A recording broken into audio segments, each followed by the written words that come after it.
ladies and gents, Robert.com here. Now we're starting something new. This would be Duel deck series, playing out the various Duel decks printed as of now.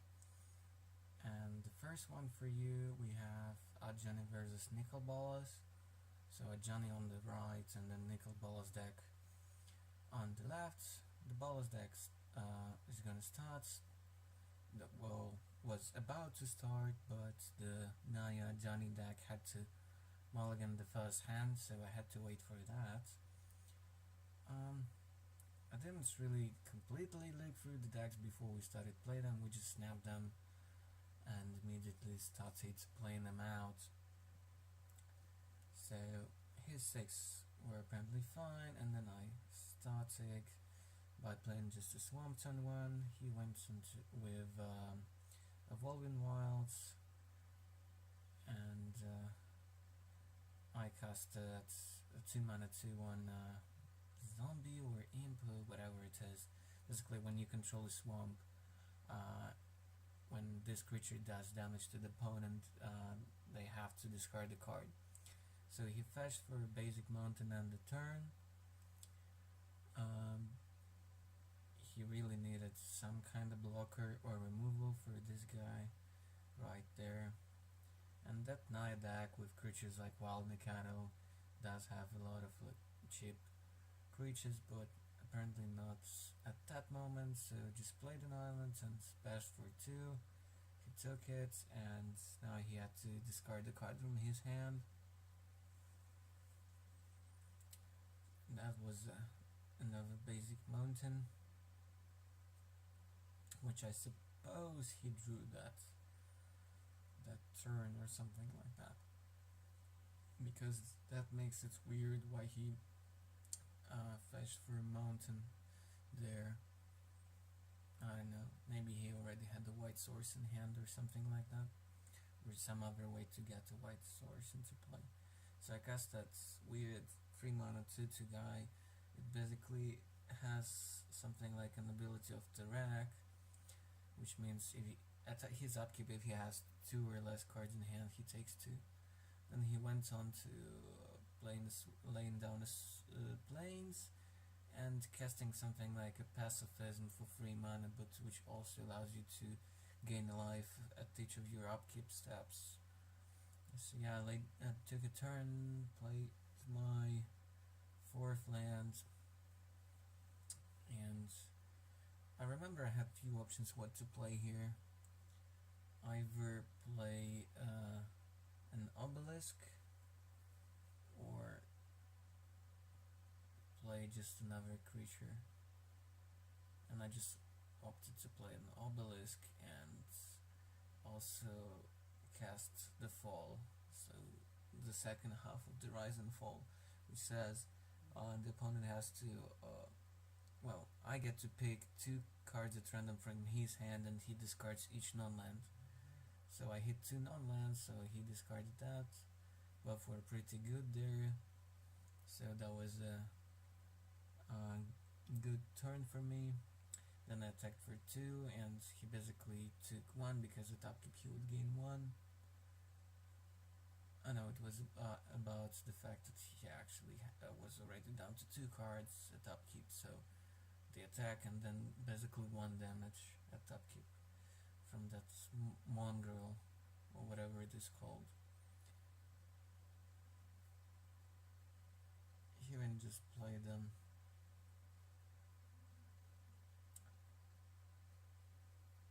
Some dude, I believe them. It was Lawn Line, right? So the one which cost just 1 white, and because he had a forest in play, it was a 2 for creature, so I didn't want to attack. But of course I would probably double block here if he would attack. So he took a bunch of damage at his next upkeep, and then cast Sylvan Keeper, well, basically a 2-mana 1/1 elf, which lets you get a basic and put it into your hand.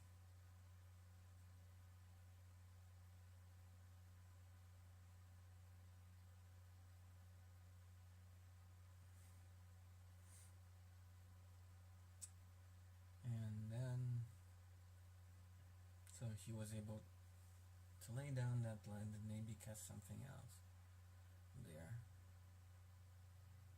For some reason he decided to attack with the lion. So he thought that like, okay, he had the 1/1 guy like to block or something like that. Or offering me the trade there. I don't know why he did that, but I decided that, well, I was still ahead in that game, so although I was able to easily just take that 2 and advance my board. So attacked, he didn't block because I attacked just with 1. Then I played the 2/2 guy for free, which when sacrifice gets me 2 mana into my mana pool.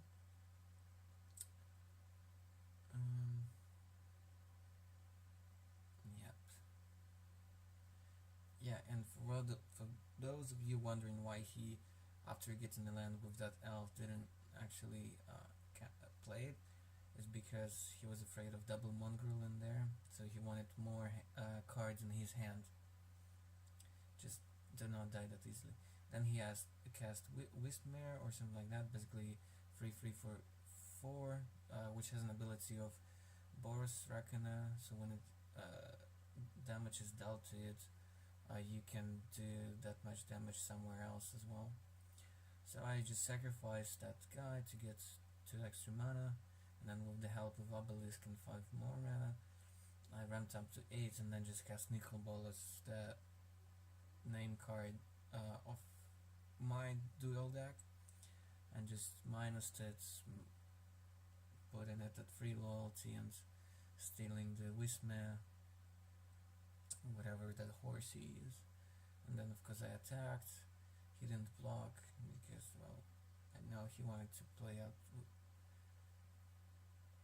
something to get back, and blocking there was pretty bad idea, I guess.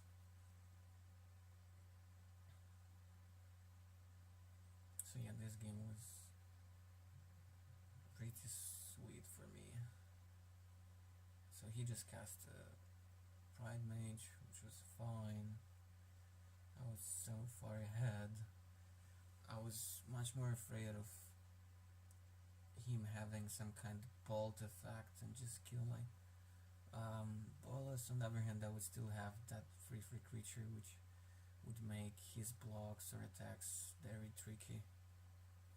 Yeah, so I minused Bolas to put him down to 1, trying to steal the Pride Mage because he killed it and sacrificed it by killing my Obelisk, and then I attacked with both my guys. He wanted to just gone to 5 because of the attacks, went down to 4, so he gained 1 but he lost 2 because of that mongrel, and then I added to the board the 4/4 flyer. So yeah, that was quite a beating. He had a bit too slow hand there, with nothing much going on. Not really that scared, but I kinda ramped out early and that Bolas was just ridiculous there. Basically destroying him completely. Because he didn't have really any big creatures or any removal, really, so that was really insane. I can't emphasize it more, it was really ridiculous. I need to say it again. Okay, shuffling, cutting, so that's game 2. Of course there is no sideboard for those decks, they just come with the 60 cards and 60 cards sets. They're sort of pre-sideboarded with things like Quasali Pride Mage in the decks and some other kind of flexible hate cards.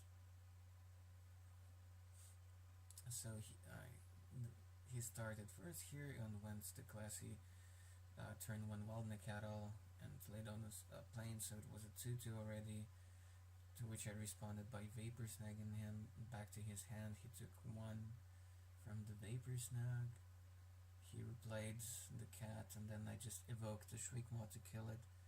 All I wanted to do was just to stem the bleeding and not take too much damage early on, and not let him stick too many creatures on board, because my late game is much better than his. And then he cast a turn 3 Lead the Stampede. Basically what it means, lead top 5, and then all you can reveal any number of creatures from them and put them into your hand, and the rest to the bottom of your deck. He later told me that he actually saw from that Lead the Stampede a total of 5 creatures, so he hits all of the 5, but he ended up taking only 3 of them, and putting 2 bad cards to the bottom, because he didn't want to discard that much actually, and I don't know why exactly he did that. There was some other reason, but I cannot remember now because I'm narrating this post factum, but still more or less shortly after the game. Then I just played the same guy from game 1, that's 2-1, which makes him discard a card if it connects. I already had a swamp in play, so he needed some blocker for this guy, otherwise I would be able to get ahead on cards, even though it's would be really hard to do. What he took actually was Adjani Pridemates and Loxodon Hierarch, and believe like Quasali Pridemage, and he first thought of like, yeah, I have only 1 white, I want a Pridemate, so maybe like extra trigger from that Adjani Pridemate, but yeah, I think it was just correct to play Loxodon here. That 1 extra counter wasn't really a big deal there. I played just Dimir Cuppers and Terramorphic Expanse in my turn, so I really needed something to kind of get rid of his guys. Yeah, he just did it in a weird way a bit. First cast the Pride, well, it was the Exalted trigger, yeah, obviously.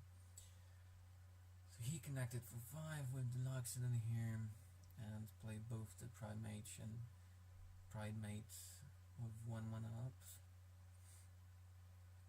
So I fetched with the Expanse and the turn for now is Swamp, because that deck plays not just Nicol Bolas but also Cruel Ultimatum.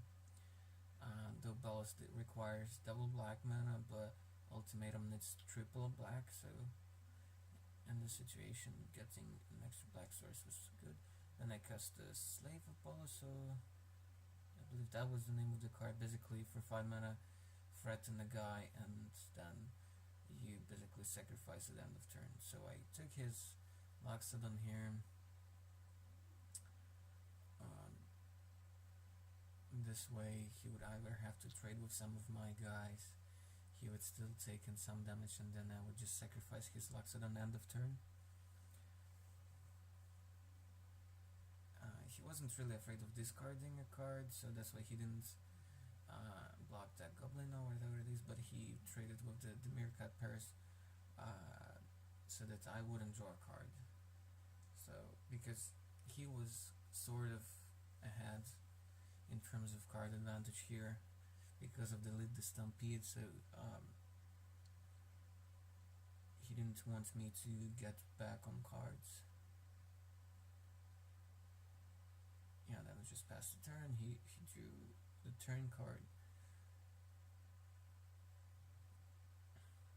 I didn't really know what else was in his hand at this point, because he played out everything that was revealed to me.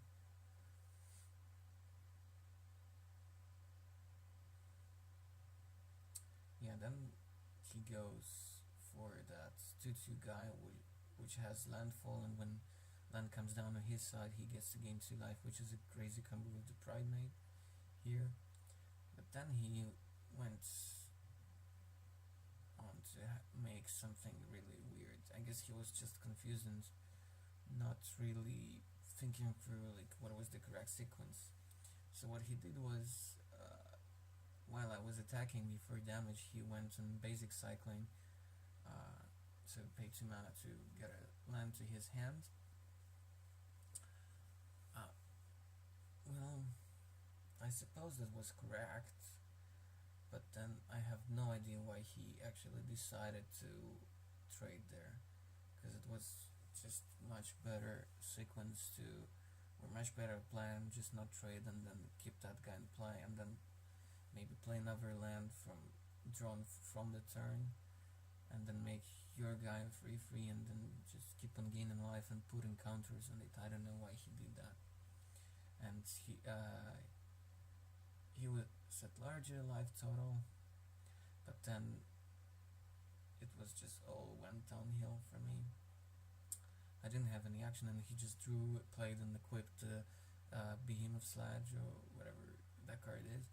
Basically, equipment for free and equip ability for free mana as well. Gives it +2/+2 trample and lifelink essentially. That was just ridiculous play there for me, and all I had was just a 2/4 fear guy in play, and then I added just another vanilla guy, a 2/2, which can, for sacrificing, give 2 mana, but I don't know. Well, his guy was just a 5/5 here. No, was it? Yeah, it was actually a 5/5, so I have no idea why I blocked there. That was just stupid, because I wouldn't trade with his guy anyway. I don't know. I guess I just forgot about the counter or something like that. I don't know what happened. But for some reason he decided to spend a Night Charm and dealing 3 damage to one of my guys, so which was just unnecessary here. He could have easily just spent it to kill another guy, which might matter, or just tap all my creatures so that he could connect. But yeah, I didn't draw any action, so something like a Cruel Ultimatum or Nicol Bolas like maybe would have helped here, but yeah, there had to be some miracle here for me to get back into this game. So game 3, guys.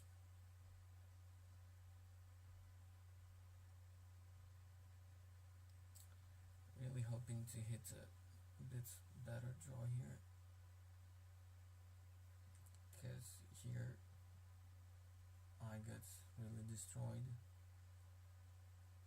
You had early creatures and actually some removal, and that's Behemoth's Sledge or whatever, that big hammer. Well, of course it does remind a lot about Luxon Warhammer, but it's a bit different card. And I'm not sure which one is actually better. Warhammer is just careless and can be played in any deck, but it doesn't increase the toughness of the creature, which is supposedly a big deal. Yeah, so you started first, just played a fetch turn 1, he played a trial land, I cracked my fetch at the end of his turn, getting a basic mountain because I had other colors in my hand. Yeah, that Grixis Nicol Bolas control deck is really mana hungry and mana intensive in terms of colors, so you have to be really careful. Yeah, well, because I didn't have any other play, and I didn't see me casting the blue-black half of the cards anytime soon, so I cast the fall again. So I would take 2 random cards. I hit a land, unfortunately, and then hit something which wouldn't matter a whole lot, so that was a bad hit. But yeah, it's still like -1 card at least. And I got to see another card from his hand. Yeah, not so great, but still passable. So he just played some... Oh yeah, it was the same elf as in previous game. Well, in game 1, that just 1 for 2 gets him a basic into hand from the deck. Now he cast that Duel land because we saw it, so gained life, attacked for 1. I was just forced to pass the turn because I had just 5 drops there in the early game. But I did have an answer in the form of Adjani for his Lux and Hierarch. So that was pretty sweet, though. Even after casting this 4/4 flying dude, I didn't feel that great about this game.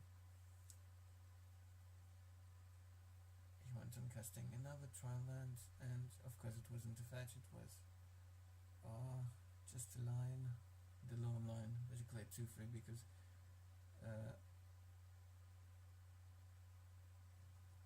oh yeah, he didn't have a forest yet there, just the trial lands, and the only basic was the plains and the mountain. It was just a 1/1 here.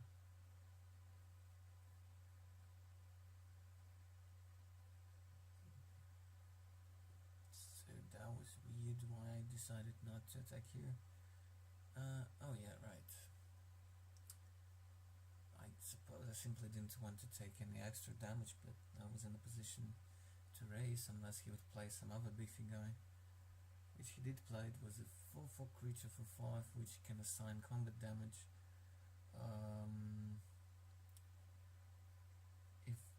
As if it wasn't blocked, and then he just played the Woven Wilds.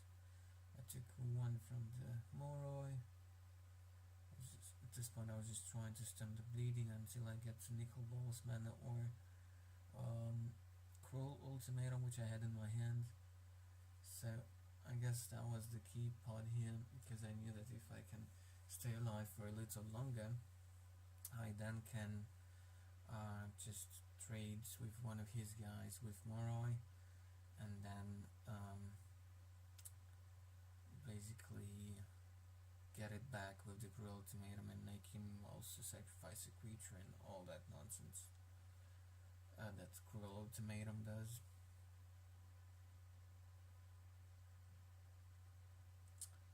So I actually wanted to trade with one of his guys here in case he would attack, just to get maximum value. And he played Firemane Angel, which was pretty sweet because of what you will see in a moment. So he decided not to attack with his 4/4, which was really weird. I don't know why he didn't want to trade for my 4/4 flyer there, because he had a blocker for it in the form of Firemane Angel, and I drew like land number 8 minus the ball is stealing the Firemane, so that gave me 2 flyers and something that would gain me 1 life every turn, in order to be in a pretty sweet spot.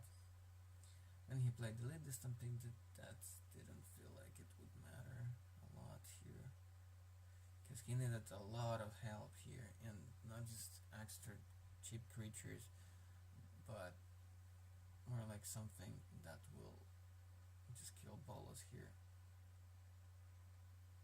Well, he could kill my Bolas just by assigning the damage from his 4/4 beast onto Bolas, and he had 4 mana untapped here, and he just got that horn or whatever elemental with flash, which pumps a guy when it enters, and he had 4 mana up and somehow decided to trade with Moroi here. Well, more like kill Bolas and get his 4/4 killed, because I knew about that like creature there and I didn't really care. I wanted to stabilize, and I still had Cruel Ultimatum. It it's really weird why he didn't cast it there, because now I could just easily raise him. I had 2 flyers and one of them is gaining me 1 life each turn. That was just strange, really strange. Because he wouldn't be able to block with his guy there. And I was tapped out and he would kill my Bolas anyway. That was just weird. So yeah, he later admitted that was a really stupid punt. Now just cast that stupid aura for 6 mana. Basically gives +3 and flying to a creature, and when it connects, opponent has to discard a card or something like that. So he decided to cast that creature in response to the trigger, so he wouldn't have to discard that 3/3, and he discarded something relevant there, just a land, as I remember. Yeah, and that's put him down to 11, and then I basically had little damage next turn. So that Fire Mine Names was a 4/3, and then the Morrow is 7/7, so bunch of flies to kill him. Yeah, at this point we discussed the punt with that Briar Horn elemental. So yeah, he's slowly contemplating what could happen here and just decides to scoop. Nothing really here, and I had Ultimatum and Profane Command in my hand, in full control of this game. Thanks for watching, guys. So stay tuned for more of these episodes of this series with Duel decks. Don't forget to subscribe.